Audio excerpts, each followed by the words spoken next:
J'espère que vous allez bien. J'espère que tout se passe dans de bonnes conditions pour vous et que le Seigneur prend soin de vous. Nous allons bien, le Seigneur prend soin de nous et nous voudrions vraiment vous demander de toujours rester confiés, rester sous le regard bienveillant de notre Seigneur Jésus-Christ et surtout demeurer dans l'obéissance.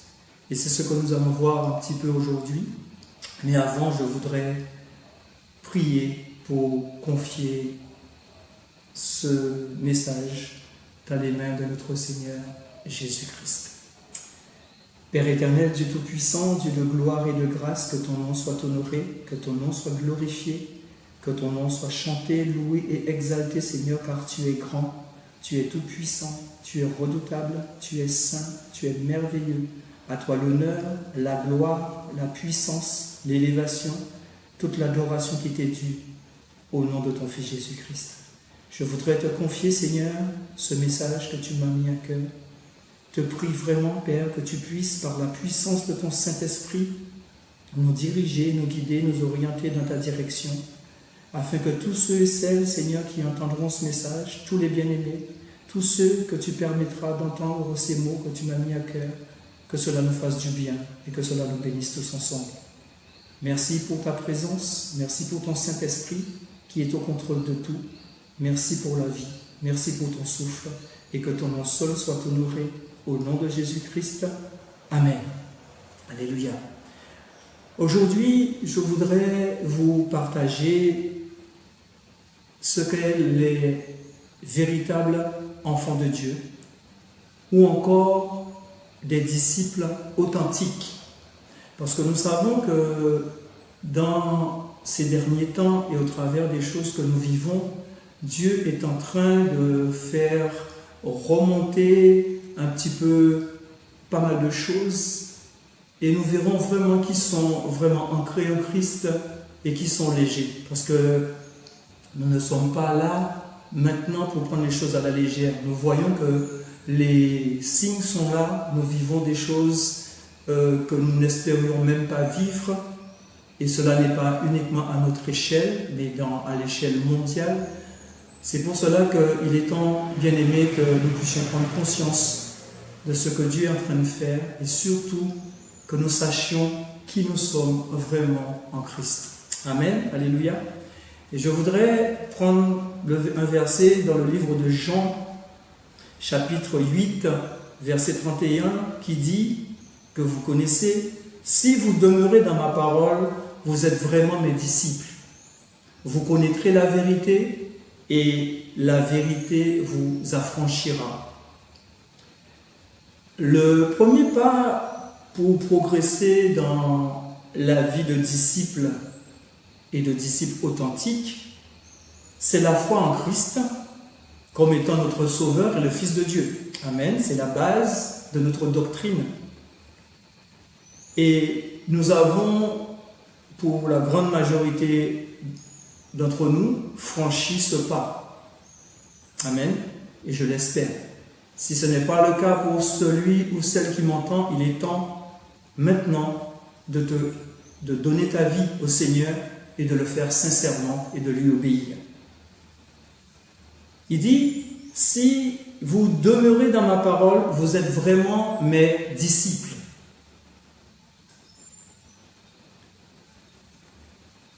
Cela révèle le deuxième pas que doit faire un disciple authentique. Persévérer dans l'obéissance aux Écritures. Si vous demeurez dans ma parole, vous êtes vraiment mes disciples. C'est Christ qui parle et nous savons très bien que Christ n'est pas un homme pour mentir, ni le fils d'un homme pour se repentir. Et quand il dit une chose, elle est vraie. Et cette chose est vraie. C'est vrai qu'aujourd'hui, nous entendons beaucoup de personnes dire que je suis enfant de Dieu, je suis en Christ, je vais ci, je vais ça. Ce qui est important, bien aimé, c'est qu'aux yeux de Dieu, que nous soyons de vrais disciples et des disciples authentiques. Amen. Je vais prendre l'exemple d'un disciple authentique. On en verra plusieurs tout à l'heure, mais je vais commencer par Josué. Et dans le livre de Josué, au chapitre 1, verset 8, il est écrit, et nous allons voir comment Josué restait et demeurait dans la parole de Dieu et dans la présence de Dieu, dans tout ce qu'il voulait entreprendre et dans tout ce qu'il voulait faire. Josué 1, verset 8 dit que ce livre de la loi ne s'éloigne point de ta bouche, médite-le jour et nuit pour agir fidèlement selon ce qui est écrit. Car c'est alors que tu auras du succès dans tes entreprises, c'est alors que tu réussiras. Amen. Alléluia. Que ce livre de la loi ne s'éloigne point de ta bouche. Bien-aimés, nous avons constaté et remarqué qu'aujourd'hui, beaucoup d'enfants de Dieu n'aiment pas lire, n'aiment pas passer du temps dans la parole de Dieu. Et nous ne pouvons pas connaître Dieu si nous ne passons pas du temps à lire la parole de Dieu. Et c'est en lisant la parole de Dieu que Dieu va se révéler. Amen. Alléluia. Il dit à Josué, médite-le jour et nuit. Méditer, c'est-à-dire lire en prenant le temps d'y réfléchir. Pas à la va-vite, pas à la sauvette. On n'est pas pressé. Méditer, c'est passer du temps. Alléluia. En s'attardant dessus, en s'attardant sur la parole. La parole de Dieu est la principale nourriture spirituelle des enfants du Seigneur. Un enfant de Dieu qui ne lit pas la parole de Dieu ne peut pas être nourri. Alors c'est vrai qu'aujourd'hui, nous sommes toujours prompts à écouter des enseignements qu'on va prendre un petit peu partout, et c'est beaucoup plus facile d'écouter. C'est vrai que la foi vient de ce qu'on entend et ce qu'on entend vient de la parole de Dieu, mais il est aussi important. Et lorsqu'on parle de la foi, de ce qu'on entend, c'est lorsque nous lisons la parole à haute voix et nous savons ce que Dieu dit et cela nous fait du bien. Amen.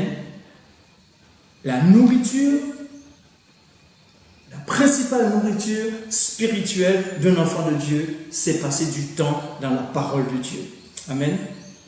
Ce fut, je vous parlais d'exemple tout à l'heure, l'exemple de Job. Vous allez trouver ça dans le livre de Job, chapitre 23, verset 12. Du psalmiste, dans le psaume 1, verset 1 à toi. David passait du temps dans la présence de Dieu. Jérémie également, dans le livre de Jérémie, chapitre 15, verset 16. Je vous laisse le soin d'ouvrir votre Bible et lire ces versets. Je pourrais vous les lire, vous les donner, mais je souhaiterais et j'aimerais vous voir aller également faire des recherches et passer du temps dans la parole de Dieu. Et Jésus-Christ aussi lui-même, notre Sauveur, notre Maître, lui aussi passait du temps dans la présence de Dieu et dans la parole de Dieu. Il dit dans le livre de Jean, chapitre 4, verset 34, Jésus leur dit, « Ma nourriture est de faire la volonté de celui qui m'a envoyé et d'accomplir ses œuvres. » Alléluia. Vous voyez que Jésus-Christ même dit, ma nourriture est de faire la volonté de Dieu. Et celui qui m'a envoyé est d'accomplir son œuvre. Bien-aimés, nous devrions persévérer dans l'obéissance aux Écritures. C'est écrit dans la parole de Dieu, faisons-le. Et nous verrons les fruits. Amen. Le fruit, vous voulez le voir, le fruit? Le fruit, nous le voyons dans le livre de Matthieu, chapitre 28, à partir du verset 19 à 20. Des versets que nous prenons souvent, mais qui a une importance vitale et capitale. Qui dit, allez, faites de toutes les nations des disciples, les baptisant au nom du Père, du Fils et du Saint-Esprit. Ensuite, il dit, et enseignez-leur à observer tout ce que je vous ai prescrit. Et je serai avec vous jusqu'à la fin des temps. Je serai avec vous jusqu'à la fin du monde. Mais tant que nous serons dans la parole de Dieu, tant que nous serons dans la présence de Dieu, Dieu est avec nous. Amen. Il dit, enseignez-leur à observer tout ce que je vous ai prescrit. Qu'est-ce que le Seigneur a prescrit à Josué? Il a dit que ce livre de la loi ne s'éloigne point de ta bouche et médite-le jour et nuit, afin qu'il puisse avoir du succès, afin qu'il puisse réussir dans ses entreprises. Je reviendrai là-dessus tout à l'heure. Cela constitue le fruit et la preuve d'une foi authentique. Celui qui passe du temps dans la parole de Dieu, celui qui passe du temps dans la présence de Dieu, on voit le fruit et on voit les actes. Beaucoup de personnes aujourd'hui parlent énormément, mais il faut voir le fruit que porte cette personne, le fruit que porte l'œuvre que cette personne fait pour la gloire de Dieu. Alléluia. Dans le livre de Éphésiens, chapitre 2, verset 10, il dit « Car nous sommes son ouvrage, ayant été créés en Jésus-Christ pour de bonnes œuvres que Dieu a préparées d'avance afin que nous les pratiquions. » Dieu a déjà préparé des choses pour nous, mais il faut tout simplement que nous puissions les mettre en pratique. Et on les mettra en pratique en faisant quoi? En obéissant, comme Jésus-Christ l'a fait, à la parole de Dieu. Alléluia. Demeurer. Le verbe demeurer signifie rester en permanence à l'écoute des paroles de Jésus-Christ de Nazareth. En permanence. Un croyant authentique tient ferme et obéit aux enseignements de Jésus-Christ et les met en pratique. Alléluia. Nous constatons aujourd'hui que personne ne veut forcer. Tout le monde veut que ça tombe directement comme un oiseau amènerait à manger un oisillon. Ça lui tombe tout cuit dans le bec. Non, bien-aimé. Même l'enseignement que je suis en train de partager avec vous, même le message que je suis en train de partager avec vous, après vous devriez repartir dans les Écritures, prendre la Bible, prendre le temps et relire, méditer les versets, le message, pour que Dieu vous parle à votre tour. Celui qui persévère dans ses enseignements possède autant le Père que le Fils. Alléluia. Dans le livre de 2 Jean, chapitre 1, verset 9, il est écrit « Quiconque va plus loin et ne demeure pas dans la doctrine de Christ n'a point Dieu. Celui qui demeure dans cette doctrine a le Père et il a le Fils. » Alléluia. 2 Jean, chapitre 1, verset 9. Alléluia. Dans le livre également d'Apocalypse, chapitre 2, verset 26, il est écrit « À celui qui vaincra et qui gardera jusqu'à la fin mes œuvres, je donnerai autorité sur les nations. » Amen. Alléluia. Il dit « À celui qui vaincra ». On ne peut pas vaincre si nous ne passions pas du temps dans la parole de Dieu et si nous ne connaissons pas Dieu et si nous ne savons pas ce que Dieu attend de nous et avec quoi nous pouvons gagner. Parce que lorsqu'on parle de vaincre, ça veut dire qu'il y aura opposition, il y aura combat. Et nous ne pouvons vaincre qu'avec les armes de Dieu. Je vous partagerai ça un autre jour. Amen. Il dit, à celui qui vaincra et qui gardera jusqu'à la fin mes œuvres, je donnerai autorité sur les nations. Amen. Alléluia. Et pour revenir au livre de Jean, Jean chapitre 8, verset 31, il dit « Si vous demeurez dans ma parole, vous êtes vraiment mes disciples. » On l'a vu tout à l'heure dans notre verset directeur. Et au verset 32, il dit « Vous connaîtrez la vérité et la vérité vous affranchira. » Amen. La vérité ici fait allusion non seulement au fait concernant Jésus-Christ comme notre Seigneur, comme notre Dieu, mais l'enseignement que Jésus-Christ nous dispose. L'enseignement que Jésus-Christ nous dispose ne se trouve pas ailleurs que dans la Bible, dans la parole de Dieu. Un disciple authentique, sauvé et obéissant du Seigneur Jésus-Christ connaîtra la vérité divine. Libéré du péché et la recherche de la réalité de Dieu. Amen. Libéré du péché. Nous savons très bien, bien-aimés, que tant que nous péchons, tant que nous ne nous repentons pas, même si nous passons du temps dans la présence de Dieu, il y aura toujours un problème. Il y aura toujours quelque chose qui fera obstacle à votre progression et à vos prières. Amen. C'est pour cela, bien-aimés, aujourd'hui, nous entendons beaucoup de choses, mais j'aimerais qu'on parle beaucoup plus de repentance. Je voudrais qu'on parle beaucoup plus du péché, ce péché qui nous alourdisse, ce péché qui parfois, sans faire attention, est là. Et ce péché-là nous empêche d'avancer et nous empêche surtout de rechercher et de connaître la réalité de Dieu. Amen. Alléluia. Parfois c'est compliqué. L'apôtre Paul disait aux Corinthiens dans son livre au chapitre 2 verset 14, Corinthiens 2, 14, il dit « Mais l'homme animal ne reçoit pas les choses de l'Esprit de Dieu, car elles sont une folie pour lui. » Amen. Il ne peut les connaître parce que c'est spirituellement qu'on juge. Amen. L'homme spirituel, par contre, au contraire, juge de tout et il n'est lui-même jugé par personne. Alléluia. Car qui a connu la pensée du Seigneur pour l'instruire? Or, nous avons la pensée de Christ. Alléluia. C'est vrai que parfois, nous ne connaissons pas les pensées du Seigneur. Alléluia. Qui a connu les pensées du Seigneur? Les pensées du Seigneur ne sont pas les nôtres. C'est ce qui est écrit dans le livre d'Ésaïe, chapitre 55, verset 8. Il dit, « Car mes pensées ne sont pas vos pensées, et vos voix ne sont pas mes voix, dit l'Éternel. » C'est pour cela qu'aujourd'hui, énormément de personnes se posent beaucoup de questions. Pourquoi ci? Pourquoi ça? Pourquoi le Seigneur nous fait vivre ci? Pourquoi le Seigneur nous fait passer par cette situation-là? Bien-aimé, il y a vraisemblablement une raison. Amen. Et au lieu de dire pourquoi, mais disons vers quoi le Seigneur veut que nous allions. Nous sommes tout le temps en train de dire pourquoi, mais disons aussi, et nous l'avons déjà enseigné, vers quoi le Seigneur nous emmène. Au travers de ces difficultés, qu'est-ce que nous devrions tirer comme enseignement? Qu'est-ce que le Seigneur veut nous apprendre? Qu'est-ce que le Seigneur veut nous montrer? Qu'est-ce que le Seigneur veut nous dire? Alléluia. La volonté de Dieu sera révélée dans sa parole et dans sa présence. C'est dans la parole de Dieu, en lisant la parole de Dieu, quand nous sommes dans la parole de Dieu, quand nous lisons la parole de Dieu, nous sommes dans la présence de Dieu. Alléluia.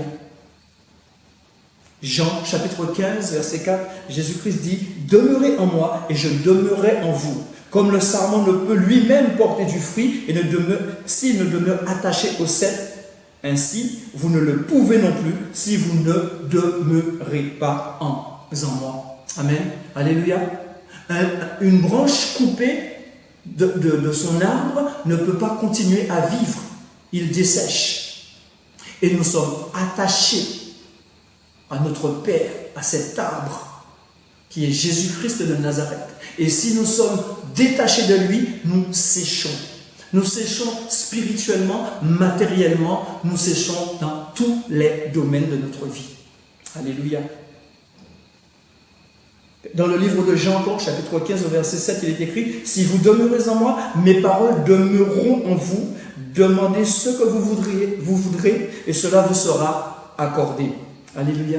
Vous voyez que lorsqu'on demeure dans la présence de Dieu, on peut lui demander ce qu'on veut, et ce que nous lui demandons, il nous l'accorde. C'est encore Christ qui nous fait cette promesse, et encore une fois, je vous le dis, bien-aimés, quand Christ fait une promesse, il n'est pas un homme pour mentir, ni le fils d'un homme pour se repentir. Ce qu'il dit est vrai, et ce qu'il dit, il l'accomplit.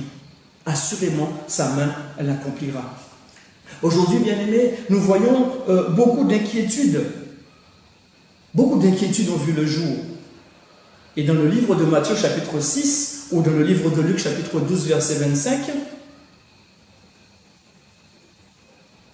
qui de vous, par ses inquiétudes, peut ajouter une coudée de vie à sa vie? Personne. Alléluia. Matthieu, chapitre 6, verset 27, ou Luc, chapitre 12, verset 25.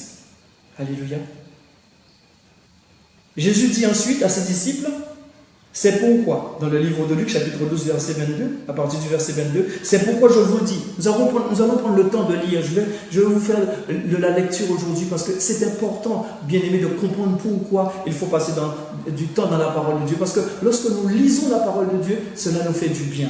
Alléluia. C'est pourquoi je vous dis, ne vous inquiétez pas pour votre vie, de ce que vous mangerez, ni pour votre corps, de ce que vous serez vêtu. La vie est plus que la nourriture et le corps plus que le vêtement. Considérez les corbeaux.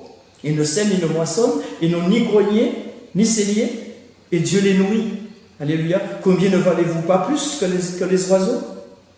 Qui de vous, par ses inquiétudes, peut ajouter une coudée de vie à sa vie? Alléluia. Si donc vous ne pouvez pas même la moindre chose, pourquoi vous inquiétez du reste? Pourquoi vous inquiétez du reste? Alléluia. Et au verset 29, il dit, ne cherchez pas à ce que vous mangerez et ce que vous boirez, et ne soyez pas inquiets, car toutes ces choses, ce sont les païens du monde qui les cherchent. Votre Père sait ce que vous avez besoin. Au verset 31, il dit, cherchez plutôt le royaume de Dieu, et toutes ces choses vous seront données par-dessus. Ne crains point, petit troupeau, ne crains point, enfant de Dieu, car votre Père a trouvé bon de vous donner le royaume. Alléluia. Le Seigneur Jésus-Christ nous dit de ne pas s'inquiéter. Ne vous inquiétez de rien. Cela signifie que les enfants de Dieu puissent se passer de préparation dans leurs tâches spirituelles courantes. Alléluia. Cela ne suffit pas que les enfants de Dieu restent là à regarder qu'est-ce que nous ferons, qu'est-ce que nous dirons. Non. Ce passage et d'autres semblables ne peut pas justifier parfois une attitude négligente. Alléluia. En matière d'études et de méditation, il faut passer du temps, prendre le temps. Alléluia. Parce que c'est vrai que certaines personnes vont me dire « Ah, mais je ne fais rien parce que tout simplement, la parole de Dieu dit de ne pas m'inquiéter. » Mais cela ne veut pas dire qu'il ne faut pas faire quelque chose. Alléluia.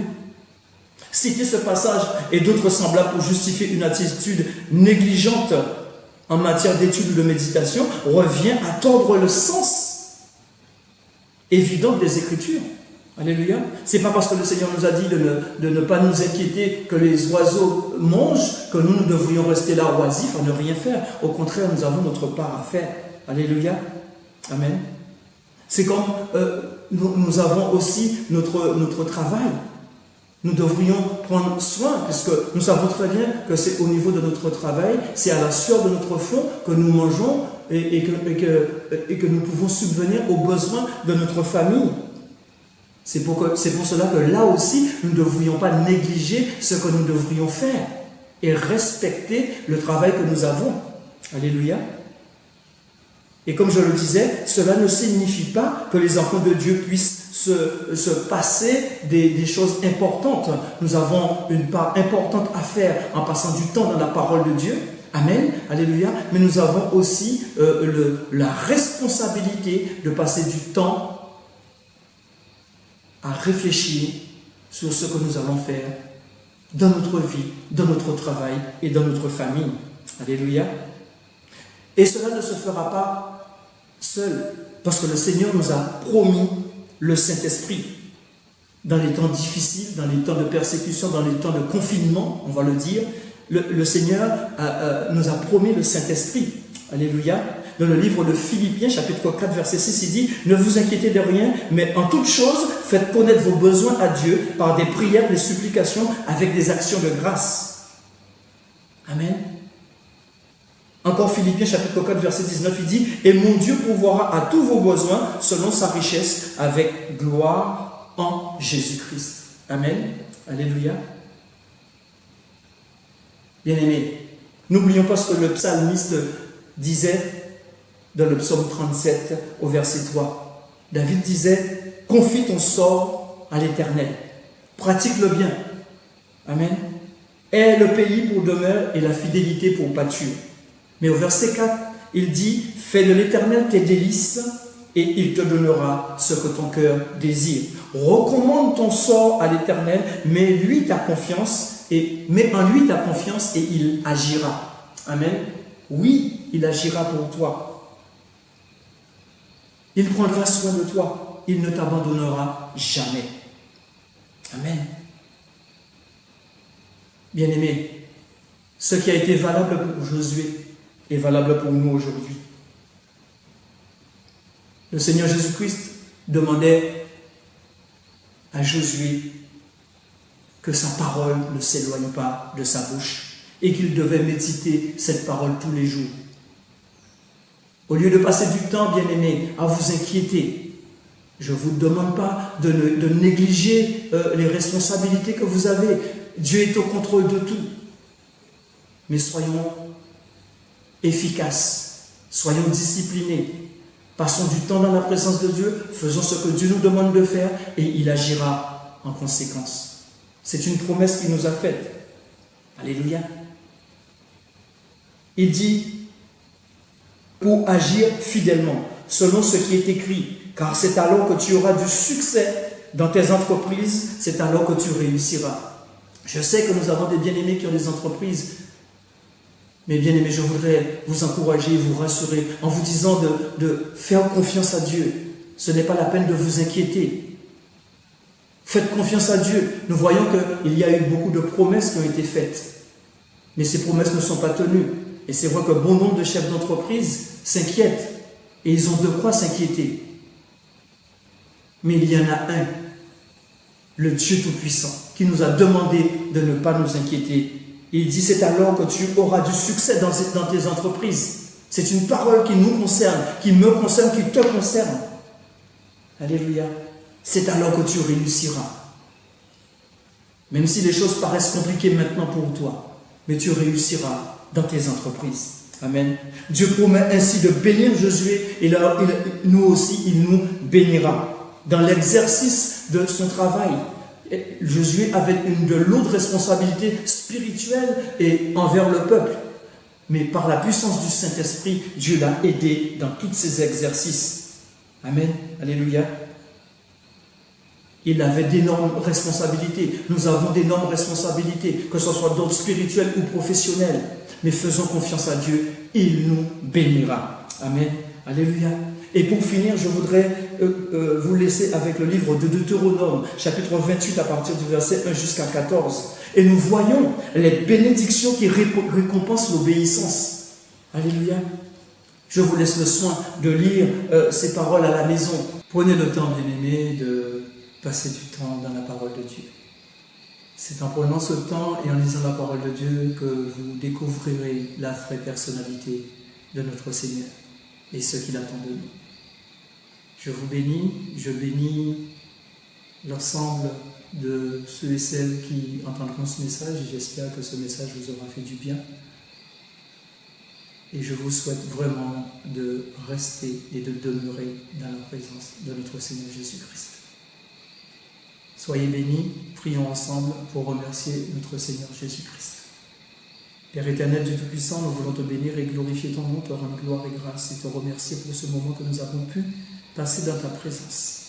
Que cette parole, Seigneur, encore une fois nous fasse du bien et surtout aide-nous, Seigneur, à passer du temps dans ta présence, en lisant notre Bible, en lisant ta parole. Et c'est en lisant cette parole, Seigneur, que nous allons découvrir ta personnalité.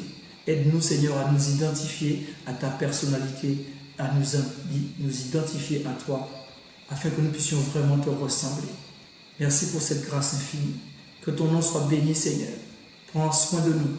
Couvre-nous par le sang précieux de ton Fils Jésus-Christ de Nazareth, afin que nous soyons protégés de tout danger, afin que nous soyons protégés contre toutes les attaques verbales, physiques ou spirituelles, et que notre vie soit sous ton couvert.